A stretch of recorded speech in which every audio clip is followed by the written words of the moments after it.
Alhamdulillah Rabbil Alamin wal aqibatu lil muttaqin wa la udwana illa 'alal zalimin. Asyhadu an la ilaha illallah wahdahu la syarika lahul malikul haqqul mubin. Wa asyhadu anna Muhammadan 'abduhu wa rasuluhu shadiqul wa'dil amin. Allahumma salli wa sallim wa barik ala sayyidina wa maulana Muhammadin wa ala alihi wa sahbihi wa man tabi'ahum bi ihsanin ila yaumiddin. Qala Allah ta'ala fi kitabihil karim wa huwa asdaqul qailin. A'udzu billahi minasy syaithanir rajim. يا أيها الذين آمنوا اتقوا الله حق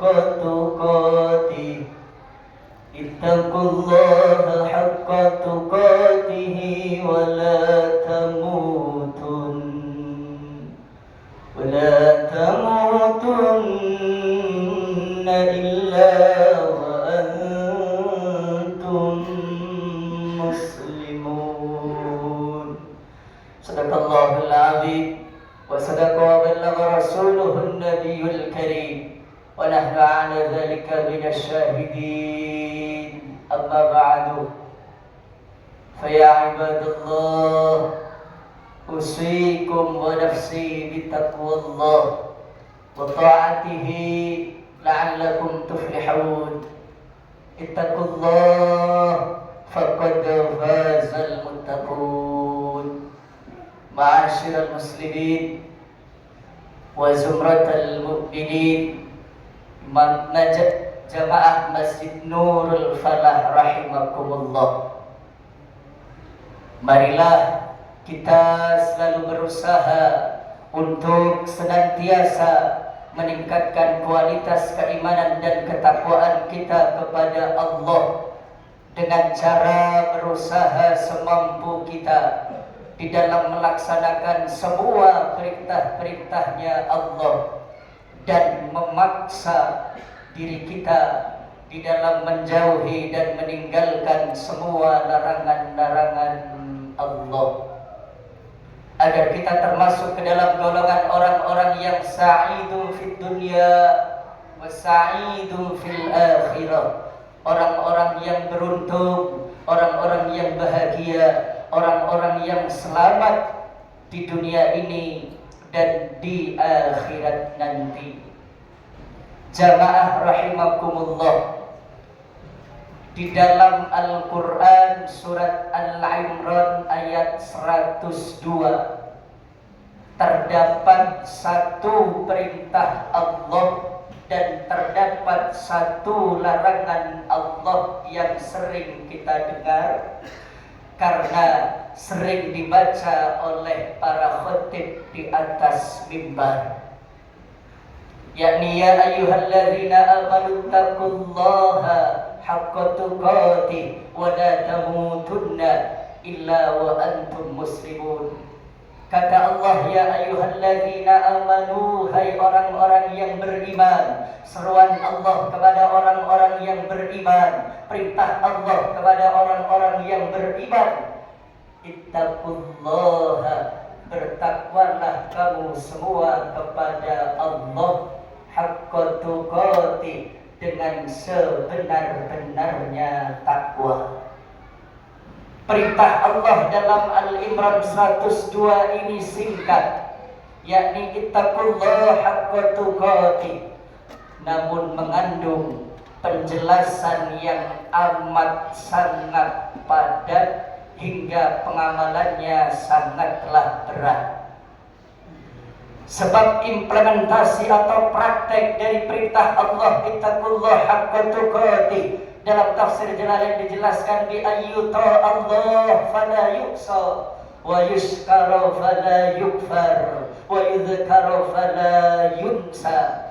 Praktek Pengamalan dari ittaqullah haqqa tuqatih dalam tafsir Jalalain dengan cara biayyuta Allah, dengan cara senantiasa taat kepada Allah, fala yusa dan tidak pernah bermaksiat kepada Allah, wa yuskara fala yukfar dan senantiasa bersyukur kepada Allah, tidak pernah kufur terhadap nikmat-nikmat Allah, wa yudhkara fala yunsa dan senantiasa berzikir ingat kepada Allah, tidak pernah lupa kepada Allah meskipun hanya sedetik saja. Ini praktek dari pengamalan firman Allah, ittaqullah haqqa tuqatih. Maka ketika perintah Allah dalam Al-Imran 102 ini turun dan disampaikan oleh Nabi Muhammad kepada para sahabat dengan spontan, karena kejeniusan para sahabat langsung memahami bahwa perintah dalam Al-Imran 102 ini berat. Maka dengan spontan sahabat bertanya pada Rasul, ya Rasulullah, wa may yaqwa ala hadza, siapakah wahai Rasul yang kuat melakukan perintah Allah ini? Siapakah wahai Rasul yang mampu, yang kuat melakukan perintah Allah dalam Al-Imran 102 ini Rasul? Yakni dengan cara senantiasa taat, tidak pernah bermaksiat, senantiasa bersyukur, tidak pernah kufur, dan senantiasa berzikir ingat pada Allah, tidak pernah lupa kepada Allah. Siapakah yang kuat melakukan perintah Allah ini wahai Rasul? Untuk merespon pertanyaan dari sahabatnya Rasulullah, Allah menurunkan ayat yang lain dalam Al-Quran, yakni dalam surat At-Taghabun ayat 16 untuk menusah perintah Allah dalam Al-Imran 102 biqaulihi ta'ala fattaqullaha mastata'tum, bertakwalah kamu semua kepada Allah mastata'tum, semampu kalian. Sejak masa sahabatnya Rasulullah sampai kita saat ini, perintah Allah dalam At-Taghabun ini yang bisa kita amalkan, yakni kita bertakwa kepada Allah semampu kita, kita salat kepada Allah semampu kita, kita berpuasa semampu kita, bersedekah, haji, berzikir semampu kita. Sebab pertanyaan sahabat kepada Nabi Muhammad, Allah memudahkan perintahnya dengan menusah perintah yang bernama dengan perintah fattaqullah mastata'tum, bertakwalah kamu semua kepada Allah semampu kalian. Ini perintah Allah yang ada dalam Al-Imran 102. Lalu larangan Allah yang ada dalam Al-Imran 102, wala tamutunna illa wa antum muslimun, jangan kamu semua mati illa wa antum muslimun, kecuali kamu semua mati dalam keadaan Islam. Kenapa kok Allah menyatakan wala tamutunna illa wa antum muslimun, jangan kamu semua mati kecuali mati dalam keadaan Islam? Kok Allah tidak mengatakan wala tamutunna illa wa antum mu'minun, jangan kamu semua mati kecuali mati dalam keadaan beriman? Kenapa Allah kok tidak mengatakan demikian? Padahal yang diperintahkan oleh Allah, yang diseru oleh Allah awalnya adalah ya ayyuhalladzina amanu, hai orang-orang yang beriman. Kenapa kok Allah mengakhiri dengan mengatakan jangan mati kecuali mati dalam keadaan Islam? Kok bukan jangan mati dalam keadaan beriman? Sebab yang dinamakan iman itu abstrak, tidak terlihat oleh mata. Dan iman tempatnya di dalam hati yang hanya diketahui oleh Allah Subhanahu wa ta'ala. Dan iman adalah hak prerogatif Allah, karena Allah memberi hidayah kepada siapapun yang dikehendaki oleh Allah. Sementara Islam itu zahir, kasat mata, bisa terlihat oleh kita semua. Seperti membaca 2 kalimat syahadat, sholat 5 waktu, zakat, puasa, haji, itu semua kasat mata yang bisa kita saksikan dengan kedua mata kita.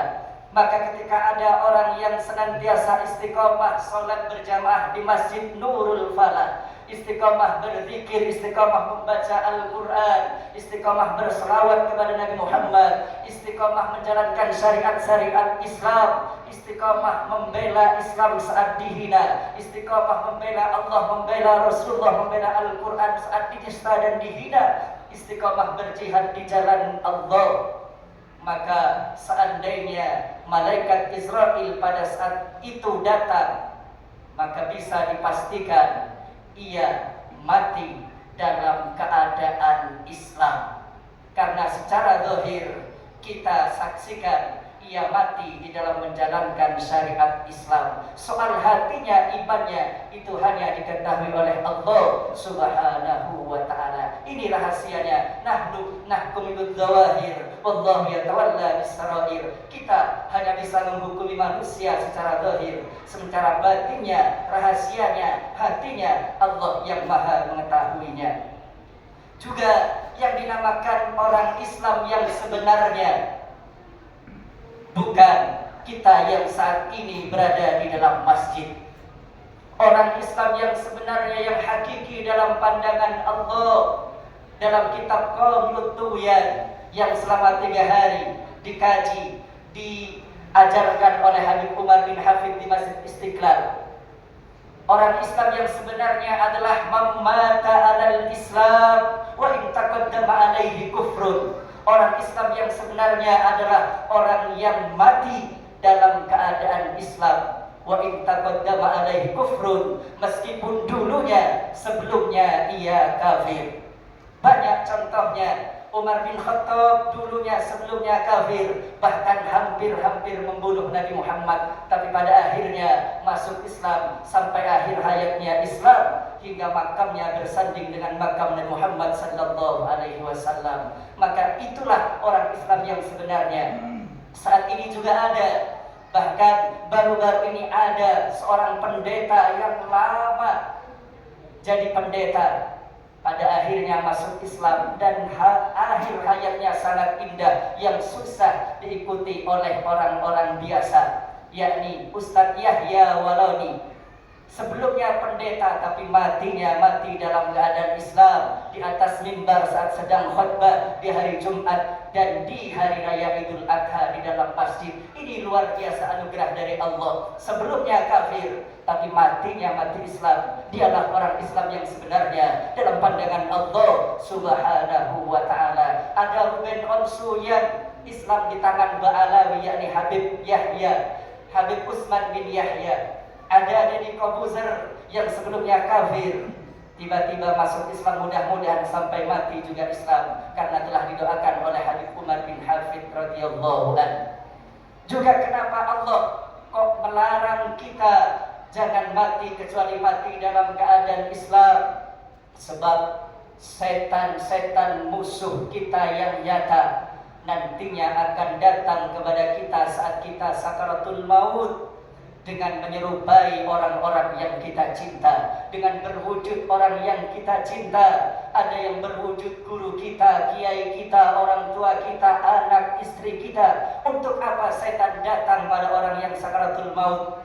Untuk menggoda, mempedayanya agar mengikuti setan hingga ia mati dalam keadaan mati kafir. Na'udzubillah. Makanya Nabi merintahkan, lakinu mautakum bila ilaha illallah. Talqin siapapun yang mau meninggal dengan bacaan la ilaha illallah, meskipun dia seorang kiai, seorang ulama, seorang yang hafal Al-Quran, ketika mau meninggal dunia harus ditalqin dengan bacaan la ilaha illallah. Kenapa? Karena pada saat itu ada setan yang tidak terlihat oleh kita yang mengajak orang yang sakaratul maut untuk mati kafir, tidak mengakui Allah sebagai Tuhannya. Maka dia nantinya bisa memilih mau mengikuti tipu daya setan, ajakan setan, atau mengikuti orang yang mentalkin dengan la ilaha illallah. Kalau ia mengikuti setan, maka ia mati kafir, na'udzubillah. Namun jikalau ia mendapat hidayah taufik dari Allah, ia akan mengikuti orang yang mentalkin dengan mengatakan la ilaha illallah hingga ia meninggalnya dalam keadaan Islam. Ini perintah dari Allah Subhanahu wa ta'ala. Jangan kita mati kecuali mati dalam keadaan Islam. Juga Kenapa Allah kok melarang kita agar jangan mati kecuali mati dalam keadaan Islam? Sebab di akhir zaman seperti sekarang ini, kata Nabi Muhammad sallallahu alaihi wasallam, nantinya di akhir zaman akan banyak fitnah-fitnah akhir zaman yang bermunculan.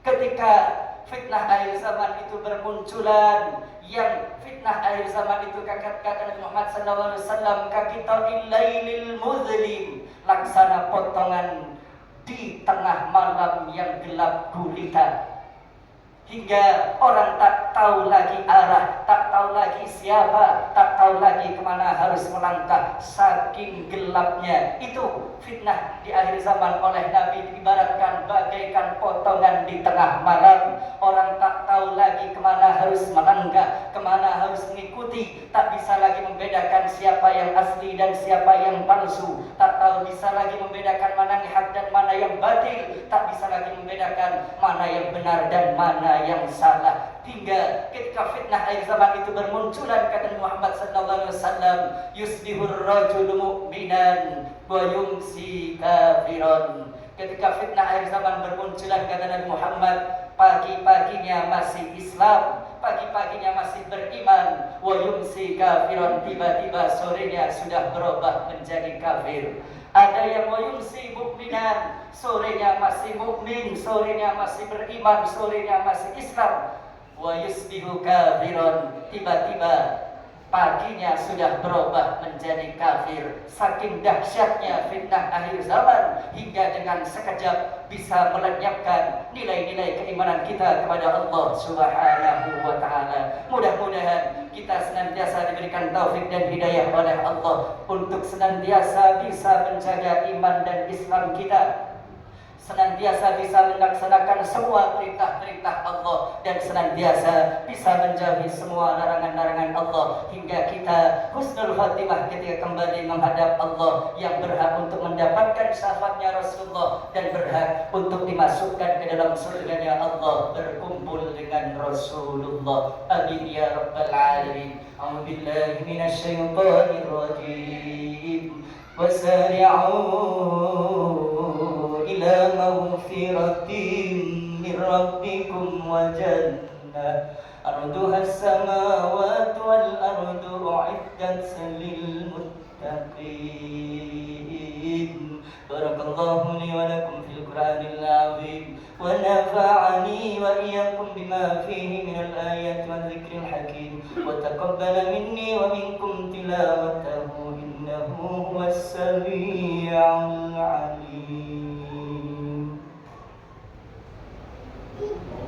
اللهم صل على سيدنا محمد وعلى آل سيدنا محمد.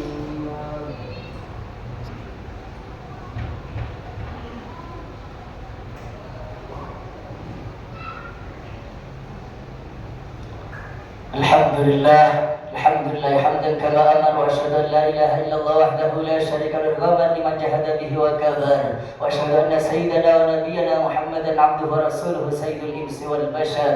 Allahumma salli wa sallim ala sayyidina Muhammadin man tasrat aynun bi nazar wa adhunun bi khabar. Fa ya ayyuhan nas ittaqullaha ta'ala wa dhul fawahish ma dhahara minha wa ma batan, wa hafidhu ala ta'ati wa huduril jum'ati wal jama'ah. واعلموا أن الله أمركم بأمر بدأ فيه بنفسه وثنى بملائكة قدسه، فقال تعالى ولم يزل قائلا عليما إن الله ملائكته يصلون على النبي يا أيها الذين آمنوا صلوا عليه وسلموا تسليما. اللهم صل على سيدنا محمد وعلى آل سيدنا محمد كما صليت على سيدنا إبراهيم وعلى سيدنا إبراهيم بارك على سيدنا محمد وعلى سيدنا محمد كما باركت على سيدنا إبراهيم وعلى سيدنا إبراهيم في العالمين إنك حميد مجيد. اللهم رضى عن الخلفاء الراشدين الذين قضوا بالحق وكانوا به يعدلون، أبي بكر وعمر وعثمان وعلي وآل الستة المتممين العشرة الكرام وأمثال أصحاب نبيك أجمعين وللتابعين وتابعين ومن تبعهم بإحسان إلى يوم الدين. اللهم أعز الإسلام والمسلمين وقوم الإسلام والمسلمين وانصر الإسلام والمسلمين وأهلك الكافرة المشركين ودمر أعداءك أعداء الدين. اللهم انصر إخواننا المسلمين والمجاهدين في فلسطين ودمر إسرائيل وأمريكا وأعوانهم جميعا، دمرهم تدميرا يا قوي يا متين. اللهم اغفر للمسلمين والمسلمات والمؤمنين والمؤمنات الأحياء منهم والأموات برحمتك يا واهب العطيات. اللهم ادفع عنا الغلاء والوباء والربا والزنا والزلازل والمحن وسوء الفتن ما ظهر منها وما بطن عن بلدنا هذا إندونيسيا خاصة وعن سائر المسلمين عامة يا رب العالمين. ربنا هب لنا من أزواجنا وذرياتنا قرة أعين واجعلنا للمتقين إماما. ربنا آتنا في الدنيا حسنة في الآخرة حسنة وقنا عذاب النار.